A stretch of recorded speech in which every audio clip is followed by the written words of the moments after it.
एक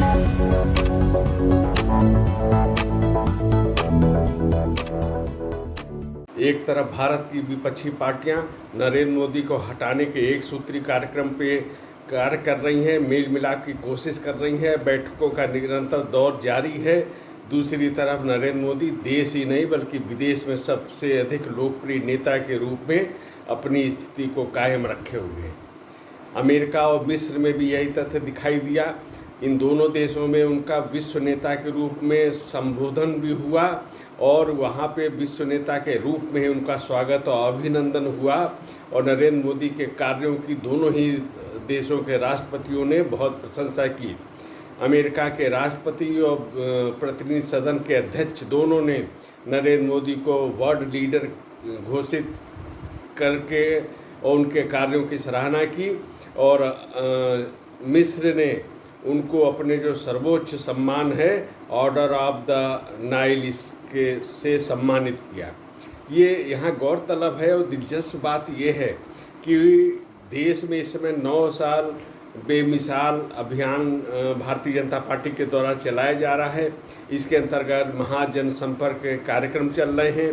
दूसरी ओर अमेरिका और मिस्र के राष्ट्रपतियों ने ये नहीं कहा कि 9 साल बेमिसाल, लेकिन उनकी बातों से ऐसा जरूर उन्होंने जाहिर किया कि ये 9 वर्षों में जो भारत की जो प्रगति हुई है और प्रतिकूल परिस्थितियों के बाद कोरोना आपदा के बावजूद जो प्रगति हुई है उसकी प्रशंसा अमेरिका के राष्ट्रपति ने भी की और मिस्र के राष्ट्रपति ने भी की।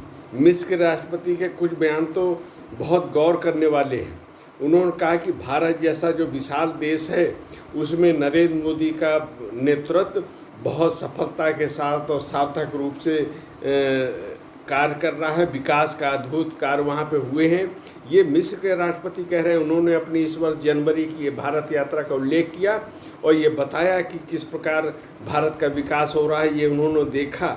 और उन्होंने एक बड़ी बात कही, जो भारत में लोग असहिष्णुता का पिछले 9 वर्षों से विरोधी लोग बात कर रहे हैं, उसमें जो मिस्र के राष्ट्रपति कहते हैं कि विभिन्न समूहों के बीच सह अस्तित्व लाने के लिए नरेंद्र मोदी द्वारा अपनाई गई नीतियां बहुत सार्थक हुई हैं और वो भारत के विकास को दर्शाती हैं। भारत की जो सौहार्दपूर्ण स्थिति है उसको दर्शाती है। मिस्र के राष्ट्रपति कहते हैं इस जो उन्होंने कहा बहु समूह और उनमें सह अस्तित्व, अगर इसी का अर्थ इनके बयान का अर्थ निकाला जाए तो ये ही होगा कि सबका साथ सबका विकास, इसी भावना से वर्तमान सरकार कार्य कर रही है और उसकी प्रशंसा विदेशों में भी हुई है। ये तथ्य भी लोग देख रहे हैं। उन्होंने सब जगह ये उनके नेताओं ने कहा कि भारत का जो विकास हो रहा है और भारत में जो सद्भावना और सौहार्द का वातावरण है वो निश्चित ही प्रेरणादायक है, प्रशंसनीय है।